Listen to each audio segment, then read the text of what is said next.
Muchas gracias. Es bueno estar acá de regreso. Me asignaron este tópico, no es el tema que yo hubiera escogido, porque es difícil contestar la pregunta que quieren que yo conteste y sea diplomática. Y yo soy muy diplomático. Y esta es la pregunta que me asignaron. ¿Qué quiere decir ser un evangélico? La palabra evangélico tiene un historial largo. Así que tenemos que preguntarnos qué es lo que quiere decir históricamente ser evangélico. Así que quiero comenzar con una definición simplificada. Si quieren la descripción más sencilla de qué es lo que quiere decir la palabra históricamente, es un evangélico es alguien que cree la Biblia y que ama cuando el evangelio es proclamado. Hay dos cosas que distinguen a los evangélicos. Ellos creen completamente la Biblia y quieren que el evangelio sea predicado con precisión y generosamente. Así que mantengan esto en mente, porque necesito expandir esto. Pero pueden estarse preguntando si realmente el término evangélico quiere decir esto. Porque hoy en día no es esta la definición que percibimos de las personas. Así que quiero hablar en primer lugar por qué esta palabra confunde a las personas y por qué esta palabra es mal usada muchas veces hoy en día. Quizás no hay otra palabra más mal usada en el léxico religioso que esta. Los medios seculares usan el término evangélico de una manera burlona. Cuando hablan del término evangélico, están hablando de un grupo de personas que votan una entidad política. Y también en círculos seculares, la palabra normalmente se utiliza en tono de burla. Hay un estigma que está junto a esta palabra. Y hay tantas personas avergonzadas con este término que hay personas que sugieren que deberíamos deshacernos de la palabra, incluyendo algunos líderes prominentes en el que se llama el movimiento evangélico. Y quizás sería mejor dejar de usar el término. Por otro lado, hay personas en los extremos del movimiento evangélico. Estoy hablando de personas que van desde herejes declarados hasta falsos maestros, pero están en los extremos del movimiento y ellos aborrecen cualquier creencia del movimiento histórico evangélico, pero quieren tener ese nombre, porque quieren tener la credibilidad de los que verdaderamente son evangélicos, y se justifican llamarse a sí mismos evangélicos y harán sus propias definiciones para poder justificar esto. Y hay ejemplos muy extraños acerca de esto. Uno de ellos es Rob Bell, el que lo he seguido quizás por 15 años. Él ha atacado prácticamente todo lo que es distintivamente evangélico, pero él vino de un trasfondo casi evangélico, y antes de que Oprah Winfrey lo empezó a promover, él decía que era un evangélico, y él trató quizás por más de 10 años de mantener la conexión con el movimiento evangélico. Rob Bell ha sido siempre más como un artista haciendo un show que un predicador de la palabra de Dios. Él hacía videos de temas religiosos que siempre me parecieron una mezcla del budismo y la terminología cristiana. Y cuando pretendía ser cristiano aún, él tenía un show ambulante y que tenía como un altar de piedra, y él se sentaba en este altar y hacía un asalto verbal de 90 minutos sobre la doctrina de la sustitución vicaria. Y sin embargo, él insistía que él era evangélico. Eso fue hace 10 años y él ya no pretende ser evangélico. En el 2009, mientras estaba haciendo su show en contra de la expiación vicaria, y dio dio una entrevista al periódico Boston Globe y dijo: yo abrazo el término evangélico si con eso queremos decir la creencia de que podemos trabajar juntos para cambiar el mundo, cuidar el ambiente, extender la generosidad a los pobres y tener un punto de vista esperanzador. Eso es algo muy bello, dijo él. Así que, analizando la definición de Rob Bell, es que el activismo, el estar a favor del medio ambiente, ser humanitario y optimismo, esos son los elementos que Rob Bell dice constituyen su tipo de evangelicalismo. No dice nada acerca del evangelio, no hay mención ni siquiera de Dios. Y yo supongo que por la definición de Rob Bell, tú puedes ser ambos, puede ser al mismo tiempo un ateo y un evangélico, y quizás eso era lo que él quería hacer, eso era lo que quería lograr. Esta palabra evangélico ha sido abusado y mal usado tan frecuentemente por personas que no son verdaderamente evangélicos, que la palabra es prácticamente sin ningún uso, sin ninguna utilidad, y aún Rob Bell parece conocerlo. Y en la entrevista con el Boston Globe, Bell todavía tuvo el valor de decir que la palabra evangélico había sido tomada por otros de una mala manera. O quizás estaba haciendo más una confesión que una queja. Él ha mostrado por años que no es evangélico por ninguna definición convencional del término, pero hasta que Oprah Winfrey lo empezó a promover, los evangélicos eran sus principales clientes que compraban sus videos, y él quería tener esa imagen de evangélico tanto tiempo como pudo. Rachel Held Evans, que ya falleció, era otra luminaria sociniana que por mucho tiempo insistió en usar el término evangélico para describirse a sí misma. Ella murió inesperadamente en el 2019, después de que se le dio una medicina para la infección, tuvo una reacción alérgica y tuvo el cerebro parece que se le inflamó. Pero muchos años antes de que muriera, ella tenía mucha pasión por deconstruir y negar prácticamente todo lo de la fe cristiana que ella no podía reconciliar con su opinión política, posmodernista, feminista, de izquierda. Por ejemplo, ella se burlaba de la Escritura al decir que se sometía a algunas de las leyes ceremoniales del Antiguo Testamento de la manera más literal que ella podía. Lo hizo por un año y luego escribió un libro que se llamó Un año de la feminidad bíblica, cómo una mujer liberada se encontró a sí misma sentándose en un techo, cubriendo su cabeza y llamando a su esposo Señor. Ella dijo que lo hizo. Ella constantemente estaba burlándose de la Biblia y cuestionando su autoridad. Ella escribió una autobiografía que yo creo que correctamente se llamaba La fe destruida. Era bastante obvio que su fe estaba cayéndose en pedazos.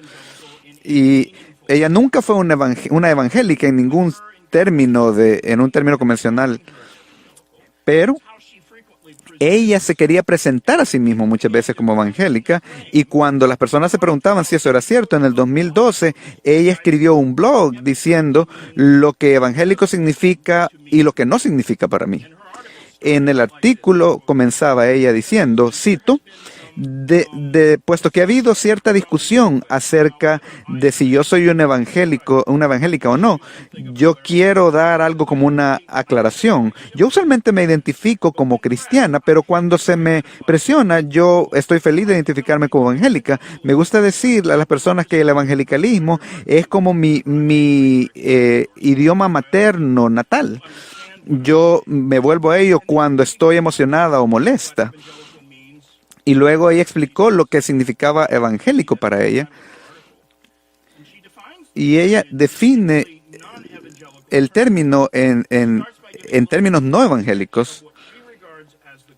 Ella dijo qué es lo que ella pensaba que era el evangelio y lo habló en términos políticos, y esto fue lo que dijo.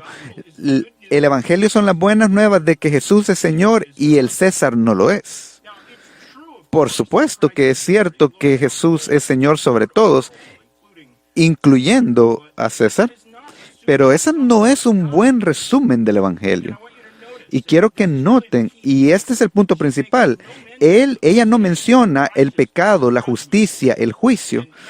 y por lo tanto no había necesidad de que ella tuviera que tratar con temas como la redención o como la expiación o el perdón. Si alguna vez ella mencionaba esto en relación con la doctrina de salvación, ella probablemente le trataría de dar un punto de vista político progresivo. Algo así como que la salvación es ayudarle a las personas marginalizadas.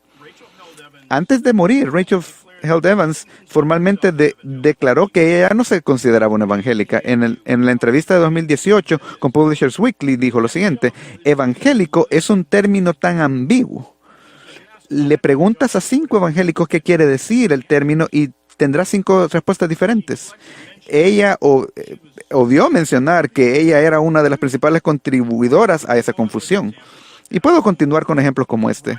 Brian McLaren, Tony Campolo, N.T. Wright, todos posan como si son evangélicos cuando atacan convicciones evangélicas al mismo tiempo. Así que el mundo religioso está lleno de personas que tratan de tomar el término evangélico porque piensan que es ventajoso para ellos y luego constantemente critican las convicciones evangélicas históricas y hasta se pueden burlar de las creencias evangélicas cuando es políticamente ventajoso para ellos hacerlo, y luego normalmente tienen el valor de quejarse de que el término está siendo mal utilizado o abusado de tal manera que ya no se puede usar adecuadamente. Así que yo quiero decir que estoy de acuerdo con ellos, que el término ha sido abusado tanto por tanto tiempo que no es de asombrarse de que las personas están confundidas qué quiere decir ser evangélico. Hay definiciones de evangelismo en Internet que reflejan literalmente cientos de perspectivas. Y yo no creo que he escuchado a 2 expertos que realmente están de acuerdo con lo que la palabra quiere decir. Y el movimiento evangélico amplio ha estado tratando fuertemente de ser todo a todos los hombres por al menos 150 años y creo que han tenido éxito. El movimiento evangélico ahora es tan amplio, es decir, el movimiento visible es tan amplio y diverso que puedes definir prácticamente de cualquier manera que tú quieras y luego defender tu definición al anotar que hay alguien que cree eso que tú dices y que se dice evangélico. Prácticamente todos reconocen que este es un problema. Desde que se fundó la revista Christianity Today, se ha mercadeado como el órgano de la casa del movimiento evangélico. Eso es lo que ellos decían acerca de sí mismos. Pero hoy día, aún ellos admiten que no saben lo que el evangelicalismo es. Ellos publicaron un artículo en enero del 2020, cuyo título era ¿qué significa ser evangélico? Y apuntaron que esta era una pregunta que se hacen todo el tiempo entre ellos. Y en ese artículo hicieron un enlace a un artículo de 1965 de la misma revista Christianity Today que se llamaba ¿Quiénes son los evangélicos? Y lo extraño es que en 1965 contestaron esa pregunta de una manera totalmente diferente a como la responden hoy. Y de hecho, el enfoque de la revista Christianity Today muestra ahora más claramente que nunca qué problema es en el que se ha metido el movimiento evangélico. En el 2006, o sea, hace 15 años, publicaron un artículo celebrando el aniversario número 50 de la revista. Y en ese artículo, hace 15 años, los editores dijeron que la diversidad era la propuesta dominante del evangelicalismo. Eso es algo creíble si juzgas por lo que el movimiento evangélico contemporáneo muestra. Es muy diverso. El movimiento evangélico visible incluyen personajes como Paul White, Kenneth Copeland, Joel Osteen, Tony Campolo, y creo que vale la pena preguntar, ¿queremos realmente asociarnos con este movimiento? Creo que sería viable decir que el evangelicalismo postmoderno es una de las multitudes más grandes y mezcladas que se han conocido en la religión humana. Y eso no es un cumplido. La diversidad la diversidad no siempre es algo bueno. La expresión multitud mezclada que acabo de usar se usa en la escritura 4 o 5 veces y típicamente es algo negativo que describe a los israelitas que están comprometidos moralmente, que se han mezclado espiritualmente durante los tiempos de sus peores apostasías. Y yo creo que esa es la manera en que podemos juzgar a la apostasía evangélica, que no es muy diferente de las épocas que son descritas en el Antiguo Testamento, donde la adoración a Jehová estaba tan comprometida que buenos hombres, incluyendo Elías, a veces se preguntaban si había alguien más que no hubiera adorado a Baal. El movimiento evangélico visible de hoy es tan degenerado espiritualmente como Israel, descrito en sus tiempos de apostasía más severa, como en el libro de Jueces. Hemos llegado al punto donde todos hacen lo que les parece recto delante de sus ojos. Y muchos que se llaman evangélicos piensan que eso está bien. No se cansan de celebrar la diversidad de los constituyentes del movimiento. Y yo no me quiero identificar con ese movimiento contemporáneo. Yo he estado tentado a dejar de llamarme evangélico solo para no asociarme con cada personaje infame del movimiento. Yo les dije que no iba a ser muy diplomático. Pero ¿qué quiere decir que somos evangélicos cuando hay tantos herejes y charlatanes que aparecen en la cadena de televisión TVN y que insisten que ellos son evangélicos también? ¿Qué le estamos diciendo al mundo? Muchos católicos romanos se dicen evangélicos y quizás hasta algunos mormones dicen que ellos pueden ser evangélicos también. Ninguno de ellos estaría de acuerdo en lo que el término significa, por supuesto, pero todos quieren tener el término porque les da una conexión artificial con la herencia tan rica de la historia evangélica. Y ese es el problema para mí. Y por eso es que yo no estoy listo a abandonar el término, porque yo sí afirmo los principios evangélicos históricos. Los evangélicos históricos son mis ancestros espirituales y yo creo lo que ellos creían. Y yo estoy apasionado acerca de lo que ellos estaban apasionados. Compartimos una fe compartida, la misma fe, el mismo evangelio que fue predicado por los apóstoles en la iglesia primitiva. Así que desde la Reforma Protestante es un punto de vista que se ha llamado evangélico y no estoy dispuesto en estos momentos a abandonar el término por personas que no tienen ninguna conexión espiritual con la definición histórica evangélica. De hecho, estoy convencido que el movimiento evangélico se alejó no porque siguieron los principios evangélicos históricos, sino porque los abandonaron. Por lo tanto, el evangelicalismo contemporáneo no tiene derecho a usar el término. Quizás esa es mucha crítica, quizás es demasiada. Quiero explicar lo que yo quiero decir cuando hablo de principios evangélicos. Como dije al principio, tengo en mente principalmente dos cosas: la autoridad de la Escritura y la verdad del Evangelio. Y creo que es tan sencillo como eso.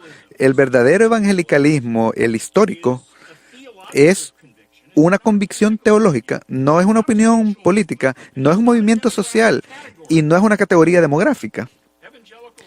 Los evangélicos históricamente han sido definidos por dos compromisos doctrinales no negociables. Uno, creen que la Biblia es la verdadera palabra de Dios y por lo tanto la autoridad más alta en la tierra. Y número dos, creen que el Evangelio de la salvación es por gracia a través de la fe por la obra de Cristo en la cruz. Y ellos creen que ese mensaje tiene que estar en el centro de todo lo que ellos creen y enseñan. Debe de ser declarada y publicada a todas las naciones, a todas las personas, sin distinción y generosamente. Y creen que tienen una obligación de defender ese Evangelio en contra de cualquier idea que lo alteraría.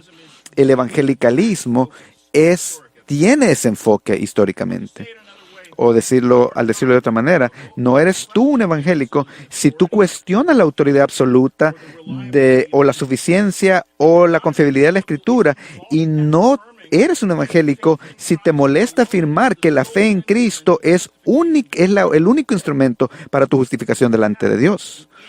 Si hay algo que te impulsa a redefinir la fe protestante histórica, entonces no te llames un evangélico, porque no lo eres. Y de hecho, esas doctrinas era lo que tenían en común todos los reformadores magisteriales. Cualquier diferencia entre la Iglesia Católica Romana y los reformadores se relacionaba de una manera u otra a estos dos puntos de doctrina. Esos dos puntos de doctrina, la autoridad y suficiencia de la Escritura, ese es el principio que llamamos sola Escritura. La doctrina de la fe únicamente en Cristo como el único medio de salvación, ese es el principio de sola fide. Sola Escritura era el principio formal de la Reforma Protestante y sola fide era el principio material. Sola Escritura y sola fide. Esas eran verdades fundamentales y el evangelicalismo histórico siempre los ha considerado no negociables. También las implicaciones de estos dos principios no son superficiales, sino que son muy profundos. Por ejemplo, el evangelicalismo auténtico dice que por implicación el principio de la inerrancia bíblica. Cualquiera que niega la inerrancia de la Escritura se coloca a sí mismo afuera de la creencia evangélica histórica. Los críticos muchas veces tratan de argumentar que la inerrancia es una idea reciente, algo que fue añadido a la sola Escritura. Ese no es el caso. Es lo que los evangélicos han querido decir siempre cuando afirman la autoridad absoluta de la Escritura. Si la Escritura tiene error en cualquier punto, entonces le falta autoridad por definición. Hay toda una gama de implicaciones soteriológicas que están atadas al principio de sola fide y la doctrina de la justificación por fe. Estas incluyen la primacía de la gracia divina, la exclusividad de Cristo y la naturaleza sustitutiva de la expiación. ¿Qué quiere decir? Que si tú niegas que los pecadores son incapaces de despertarse o de redimirse a sí mismos, o si tú sugieres que la sangre de Cristo y que su justicia tiene que ser añadida o embellecida con las obras del creyente, o si tú enseñas que los pecadores pueden ser salvos de una manera u otra aparte de la fe en Cristo, entonces realmente tú no crees el principio de sola fide y no eres un evangélico. Todo lo que podemos clasificar como un evangélico histórico esencial se puede resumir en una de esas dos categorías, la autoridad de la Escritura y la centralidad del verdadero evangelio, sola Escritura y sola fide. Tú puedes hacer un panorama de la teología del Nuevo Testamento y tú descubrirás que esos principios evangélicos vitales están ahí. La autoridad de la Escritura y la importancia de tener el evangelio correcto. No encontrarás ningún énfasis en lo absoluto en ninguna enseñanza distintiva que sea importante para los sistemas jerárquicos institucionales como el catolicismo romano o la ortodoxia del Oriente. Las fórmulas litúrgicas, las estructuras episcopales, la asociación apostólica, las tradiciones que enfatizan como la veneración de María, la doctrina del purgatorio, el confesionario, no encontrarás mención de esto en el Nuevo Testamento. Tienes que abandonar el principio de sola Escritura para poder creer estas cosas. Por otro lado, la mayoría de las epístolas del Nuevo Testamento fueron escritas precisamente para defender una de una o las dos de estas cosas esenciales evangélicas. El apóstol Juan básicamente enfatiza el espíritu evangélico en su segunda epístola, donde en medio de enfatizar la importancia del amor por los verdaderos hermanos, le dice a la elegida que si se está enseñando algo que no es lo que Cristo enseñó, ella no tenía que mostrar hospitalidad a esa persona. Segunda de Juan 10 y 11, si alguno quiere, es difícil hacer esto compatible con el movimiento evangélico moderno. Si alguno viene a vosotros y no trae esta doctrina, no lo recibáis en casa ni le digas bienvenido, porque el que le dice bienvenido participa en sus malas obras. Juan tampoco era diplomático muchas veces. Ese tipo de diferenciación cuidadosa entre la verdad y la mentira es algo evangélico clásico. El movimiento evangélico actual, hay personas que no quieren diferenciar entre la verdad y el error, o defender la verdad y refutar la falsedad religiosa. Y por eso es que yo sugiero que el movimiento evangélico verdadero, y no pierdan el punto que lo que el apóstol Juan estaba defendiendo era la autoridad de la verdad revelada en contra de las imaginaciones y los sueños de los gnósticos. Yo no creo que el apóstol pasivamente soportaría lo que los profetas carismáticos dicen hoy día, que profetizan falsamente. La convicción evangélica verdadera siempre regresa a estos distintivos fundamentales, el principio de sola escritura. Determinamos que es el cristianismo esencial no por lo que dicen los papas o los concilios de las iglesias y no por las imaginaciones de los que se dicen ser profetas, sino que vemos únicamente a lo que la escritura enseña. Y si verdaderamente crees en la autoridad absoluta de la escritura, también captarás la importancia crítica de tener el evangelio correcto. En otras palabras, si verdaderamente afirmas sola escritura, vas a naturalmente afirmar sola fide. El mensaje entero de Pablo a los Gálatas está enraizado en los principios evangélicos y el compromiso de sola fide. Escuchen cómo comienza en Gálatas 1:9. Como antes os hemos dicho, también ahora lo repito, si alguno predica diferente evangelio del que habéis recibido, sea anatema. Y luego dice, pues busco ahora el favor de los hombres o el de Dios.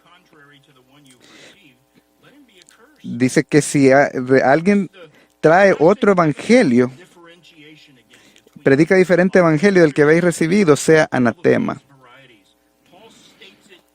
Pablo lo dice dos veces en los versículos 8 y 9 para énfasis. Él está dibujando una línea en la arena para enfocarse específicamente en el evangelio. Hay un verdadero evangelio, dice el apóstol. Versículo 8, mas si aún nosotros o un ángel del cielo, versículo 9, si alguno os predica. Hay muchos falsos evangelios, pero solo hay una fe cristiana genuina. Pablo no podía ser más enfático. Aun si nosotros o un ángel del cielo o alguien más les predica un evangelio diferente, sea anatema. Eso es más duro que lo que Juan dijo en su segunda epístola. Y por cierto, la etimología de la palabra evangélico viene de este compromiso al evangelio. La raíz evangel quiere decir evangelio. Y el evangelicalismo histórico, el evangelio siempre ha sido el tema central y principal. Hay algo aquí de historia al respecto. William Tyndale nos da el uso más temprano de la palabra evangélico en el idioma inglés. 16 años después que Luther puso sus 95 tesis en la iglesia del castillo de Wittenberg, en un comentario del Evangelio de Juan, él escribió, está comentando sobre la Escritura que los estaba exhortando a proceder constantemente en la verdad evangélica. Primer uso de la palabra. Tyndale usó la palabra como un adjetivo que quiere decir que tiene que ver con el Evangelio o asociado con el Evangelio.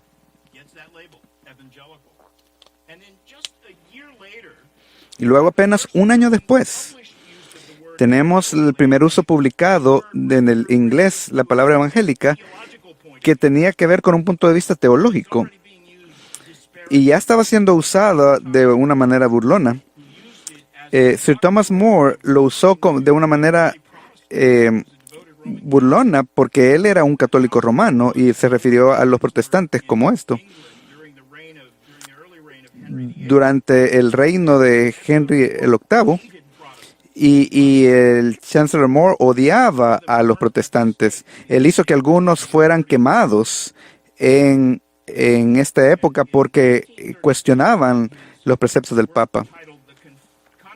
En su obra en contra de Tyndale, usó la frase Tyndale y su hermano evangélico Barnes.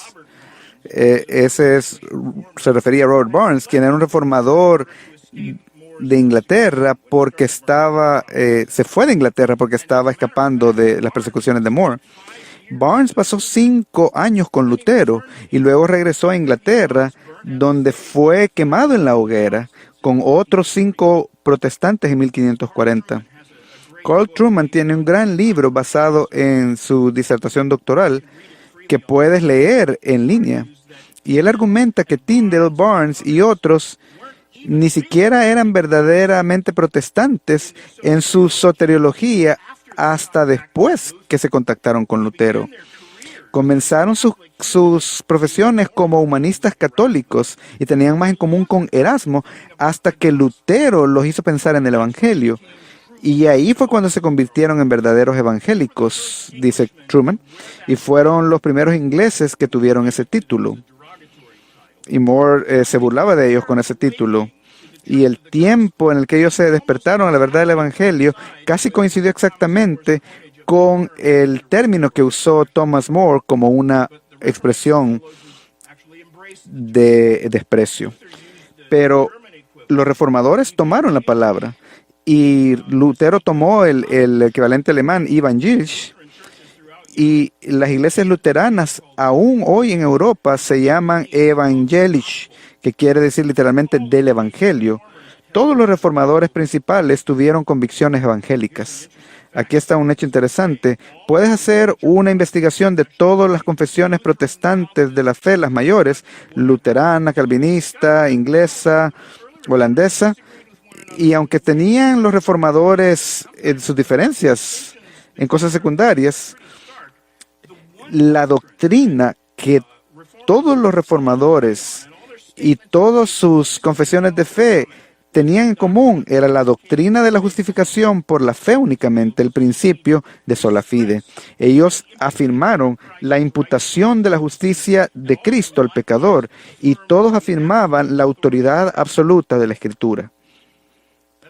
Esta es doctrina evangélica clásica, sola Escritura, el principio formal de la Reforma protestante, y sola fide, el principio material. Así que cuando este término fue creado, el evangélico era simple un sinónimo de protestante. Un católico romano evangélico es una contradicción. La doctrina protestante es el evangelicalismo en completa vista.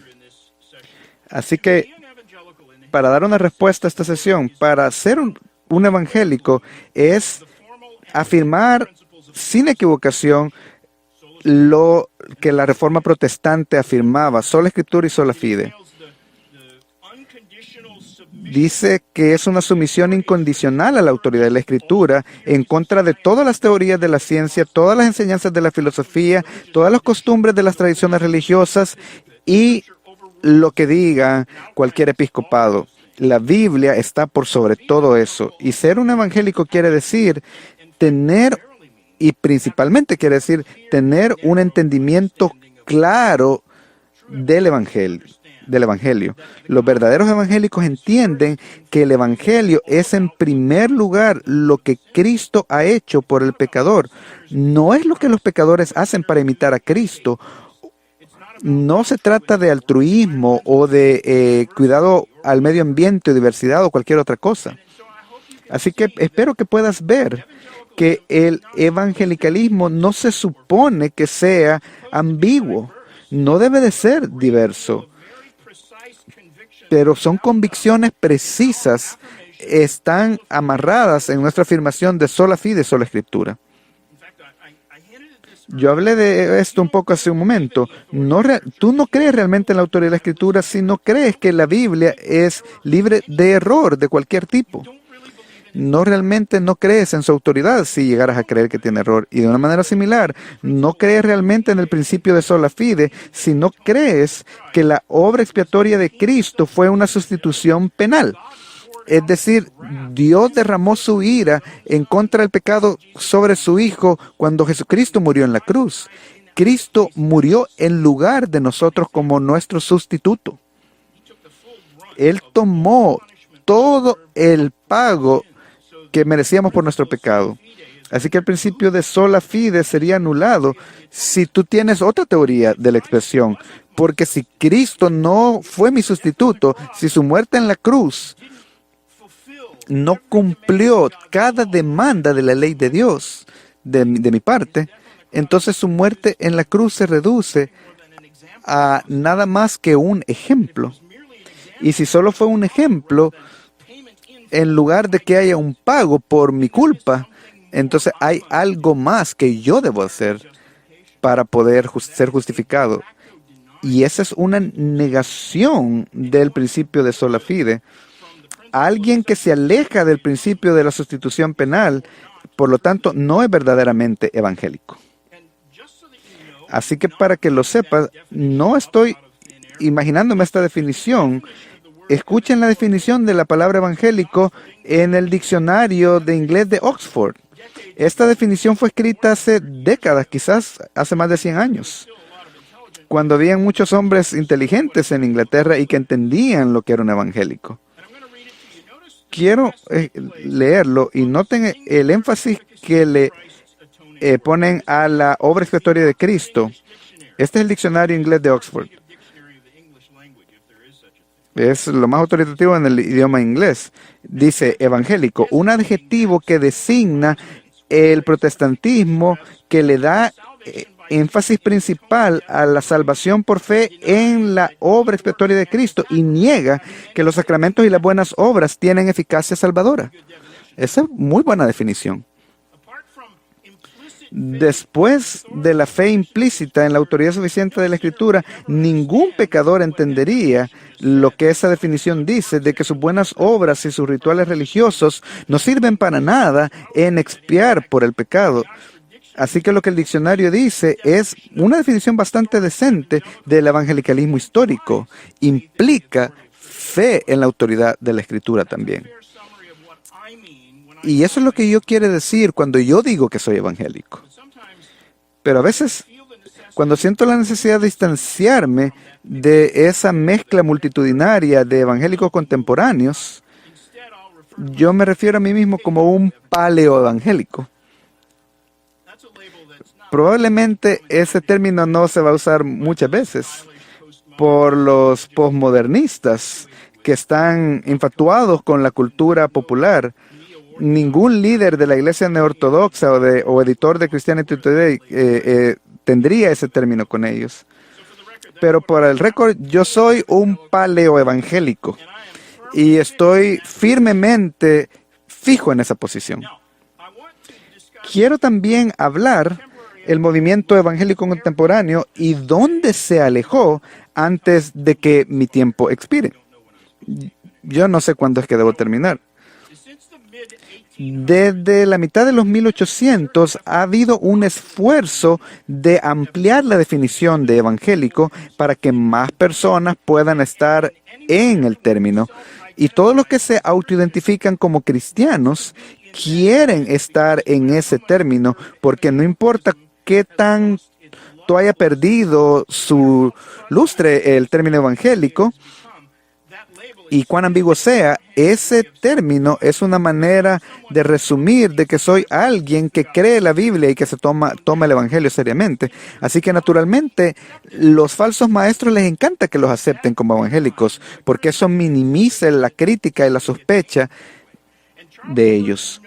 Charles Spurgeon notó ese fenómeno en el siglo XIX. Él escribió en el siglo XIX y le rogó a los verdaderos evangélicos que no aceptaran los que decían que eran evangélicos, pero no lo eran. Él le advirtió a la Unión Bautista de que el plan del enemigo, en términos de Spurgeon, poner el huevo del error en la canasta de las iglesias. Los que rechazaban los términos evangélicos estaban infiltrando la Unión Bautista. Y por eso es que Spurgeon fue sacado de ahí. Estos pseudo-evangélicos tomaron el término para ellos mismos y se rehusaron definir lo que ellos querían decir, así como ahora. Y en 1888 Spurgeon escribió, es hipocresía pretender piadosamente decir que somos evangélicos y todos somos evangélicos y rehusar decir qué quiere decir ser evangélico. Si los hombres son verdaderamente evangélicos, ellos van a complacerse en dar las buenas nuevas. Y al principio del siglo XX, los modernistas habían ganado influencia con todas las denominaciones evangélicos principales, posando como evangélicos, aunque ellos realmente no lo eran. Y luego los neoortodoxos lo siguieron. Karl Barth, en su magnum opus, Teología Evangélica, los evangélicos históricos, los paleoevangélicos, básicamente lo sacaron de las denominaciones principales en la primera mitad del siglo XX y para poder preservar la pureza de su compañerismo evangélica. Así que una de las lecciones que debemos haber aprendido es acerca de la vitalidad de la convicción evangélica. El evangelio es el poder de Dios para salvación y las iglesias no pueden permanecer vivas sin ello. Porque aunque los evangélicos perdieron su influencia virtualmente en todas las denominaciones principales, las iglesias evangélicas se multiplicaron de todas maneras. Y aunque el movimiento ha sido muy mezclado, en el siglo XX el evangelicalismo fue exitoso que todas las otras denominaciones liberales. Y eso debió haber fortalecido nuestra confianza en los principios evangélicos. Pero en mi apreciación, el evangelicalismo histórico se ha convertido en una especie en peligro de extinción. No han aprendido su historia y han vendido su primogenitura por un caldo. ¿Y cómo es que ocurrió esto? Quiero darle la versión corta. Quiero resumir esto. Hubieron dos cosas desastrosas en el siglo XX que selló el problema con el movimiento evangélico. Juntos, básicamente, garantizaron que el movimiento se convertiría en lo que es ahora. Todo tipo de falsos maestros que no tienen conexión con el evangelicalismo histórico. El primer punto desafortunado fue el alejamiento de los evangélicos y los fundamentalistas. No fue algo abrupto. No puedes poner una fecha. La división comenzó, creo yo, cuando los fundamentalistas originales se definieron a sí mismos. Y en lugar de los dos principios, el principio formal y el principio material de la Reforma Protestante, los fundamentalistas publicaron 100 artículos que luego unieron en 2 volúmenes grandes, defendiendo las doctrinas esenciales del cristianismo. Y la mayoría de su defensa estaba en contra de los críticos, de los de la alta crítica, modernistas. Y yo no estoy en contra de las doctrinas que ellos defendieron, pero creo que perdieron el enfoque en estos dos pilares que eran los más importantes. Por ejemplo, no le prestaron mucha atención a la justificación por fe. En esos volúmenes grandes de los fundamentos, solo hay un artículo que es completamente entregado a la doctrina de la justificación por fe. Si mi memoria está en lo correcto, fue escrito por Handley Moore y no fue uno de los ensayos más energéticos de la colección. Y yo veo eso y cómo los fundamentalistas se alejaron como evidencia de que los fundamentalistas al principio del siglo XX estaban empezando a perder la jerarquía de lo que la Biblia considera realmente esencial. ¿Y qué tan fundamentales son estas verdades del Evangelio, de los principios del Evangelio? Y de los 1920 en adelante, las energías de los fundamentalistas estaban invertidas en otras cosas que no eran fundamentales, como la prohibición, personalidades, política, especulación de los tiempos del fin y toda una lista de cosas que eran bastante triviales. Y ese fue el enfoque de muchos fundamentalistas. De tal manera, cuando llegaron los 1960, el movimiento fundamentalista estaba tan obsesionado con temas secundarios como cómo se iban a vestir o sus reglas de conducta, y luego las versiones bíblicas y los estilos de música, y el movimiento fundamentalista perdió su adherencia a lo esencial evangélico.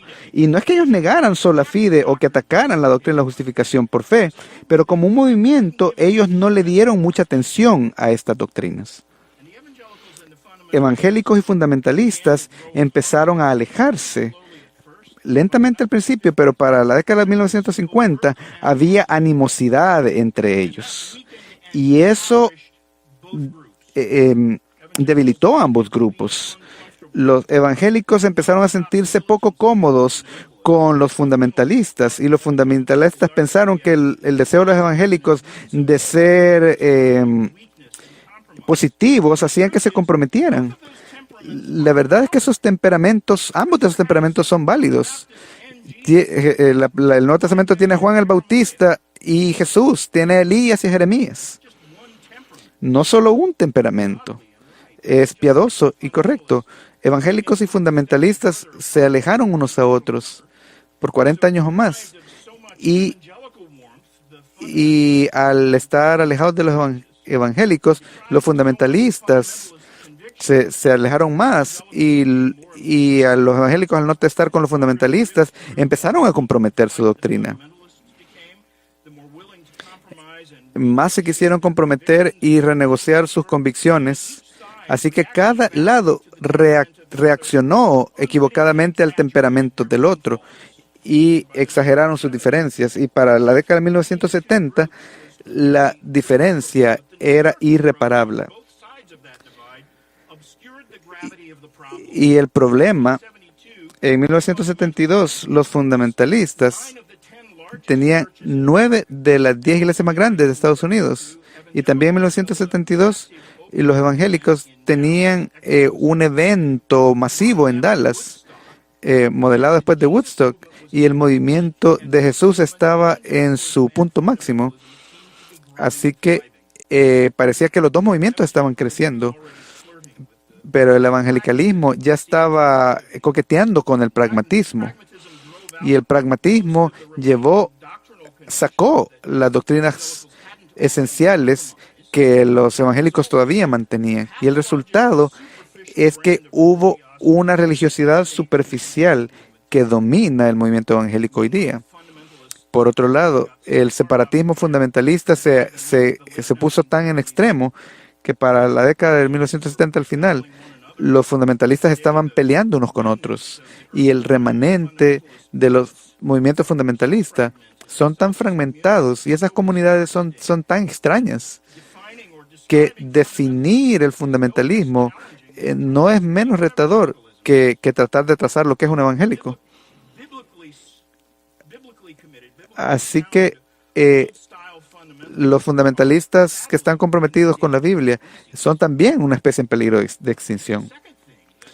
Y lo segundo que trajo abajo el movimiento evangélico en Estados Unidos fue el surgimiento de los neoevangélicos, un movimiento influenciado por el seminario Fuller y liderados por hombres que estaban afiliados con Christianity Today y la Asociación Nacional de Evangélicos, y que tenían un deseo de ser respetados académicamente, aún a merced o a costa de un testimonio. Harold John Ockenga tuvo mucha influencia a la mitad del siglo XX en el evangelicalismo. Fundó Fuller Seminary, Gordon Conwell y la Asociación Nacional de Evangélicos. Él fue pastor por muchos años de Park Street Church en Boston, y él fue el que introdujo la idea de un neoevangélico y propuso el nombre en una reunión de 1948 en el Auditorio Cívico de Pasadena, justo a la par del seminario Fuller. Y la visión que dio Ockenga tenía tres prioridades. En primer lugar, una repudiación del separatismo fundamentalista. Irónicamente, era una declaración final de la separación de los hermanos evangélicos fundamentales, y al mismo tiempo que abrió la puerta al compañerismo con no evangélicos. En segundo lugar, era un llamado al involucramiento social. Fue mal definido, y el involucramiento social nunca realmente se ha materializado de una manera grande. Las campañas recientes para la justicia social es lo último en un esfuerzo no exitoso de redefinir el evangelio en términos de obra social. Nunca ha sido exitoso realmente hacer eso. Y tercer lugar, en palabras de Ockenga, el movimiento dice, cito, nos determinamos a involucrarnos con el diálogo teológico del día. Es decir, quería tener aceptación con el mundo académico secular. Habían hombres como Harold Lindsell, Carl Henry y quizás Donald Green Barnhouse que estaban calificados para tener diálogo teológico con colegas liberales académicos, pero para el final del siglo, el movimiento evangélico como un todo no les importa el diálogo teológico. Las mega iglesias evangélicas buscan entretenimiento y cosas superficiales sin ninguna doctrina. Y los editores de Christianity Today llegaron a la conclusión de que tratar de tener diálogo teológico o que querían darle plataforma a todas las anomalías teológicas, excepto la ortodoxia evangélica. Casi nadie habla hoy, excepto fundamentalistas, casi nadie habla de los no evangélicos. Pero ellos se apoderaron básicamente del movimiento evangélico, y la influencia de ese movimiento, el neoevangelicalismo, creo que es la principal razón que el movimiento ya no es realmente evangélico. El movimiento evangélico explotó porque alimentó sus propias deficiencias. Los principios neoevangélicos, en última instancia, erradicó el evangelicalismo histórico, y aquellos de nosotros que somos paleoevangélicos no tenemos un movimiento bien definido al cual pertenecemos. Y ya casi no tengo tiempo y no he dicho la mitad de lo que quiero decir. Los quiero apuntar a un libro del Dr. Martin Lloyd-Jones que se llama ¿Qué es un evangélico? Es una recolección de algunas conferencias, y Lloyd-Jones era un paleoevangélico y no tenía nada de neoevangélico, y esto hizo que hubiera una división entre él y uno de sus amigos más cercanos, J.I. Packer. En el libro se refiere a un líder evangélico que su nombre es familiar a la mayoría de ustedes. Él está hablando de J.I. Packer. Estaban en desacuerdo porque Lloyd-Jones podía ver que la indiferencia doctrinal de la agenda del neoevangélica, y él sabía que en última instancia eso iba a ser el declive del movimiento evangélico, y Lloyd-Jones tenía razón. Y en muchos contextos predijo con mucha precisión lo que venía. Mira su libro, Predicación y Predicadores, o o lo que escribió sobre el puritanismo, él advirtió que el compromiso neoevangélico llevaría a doctrinas neoortodoxas. Y ahí es donde estamos hoy. Creo que sería bueno decir que lo que estamos viendo hoy día es el triunfo de la neoortodoxia en el movimiento evangélico. Lloyd Jones predijo hace 40 años que la indiferencia de la doctrina estaba comiendo el fundamento de la doctrina evangélica. Así que, en resumen, el movimiento evangélico de nuestros abuelos y bisabuelos está muerto. Los principios evangélicos están vivos aquí y allá, pero el término ha sido usado por personas que no tienen ningún derecho a eso. Ha sido comprometido por las mismas personas que prometieron que iban a ser los guardianes y los portavoces del movimiento Christianity Today, la Asociación Nacional de Evangélicos. Y si puedo ser honesto con ustedes, que también la coalición por el Evangelio está repitiendo el mismo patrón. Pero los evangélicos en general también tienen culpa, porque hemos estado contentos de abandonar nuestra propia herencia y buscar una diversión barata. El americano promedio piensa que el evangelicalismo es una posición política o un gueto religioso en lugar de que sea una creencia bíblica. Y la tarea para los paleoevangélicos es permanecer fiel y recordar el evangelio. No el movimiento político, sino que el evangelio es el poder de Dios para salvación. Y la historia de la iglesia nos enseña otra lección importante. El evangelio solamente ha ganado en la espalda de movimientos populares masivos. No es ahí que se gana las cosas, sino con personas fieles que a través de la historia de la iglesia han tenido impacto a largo plazo para el reino de Dios.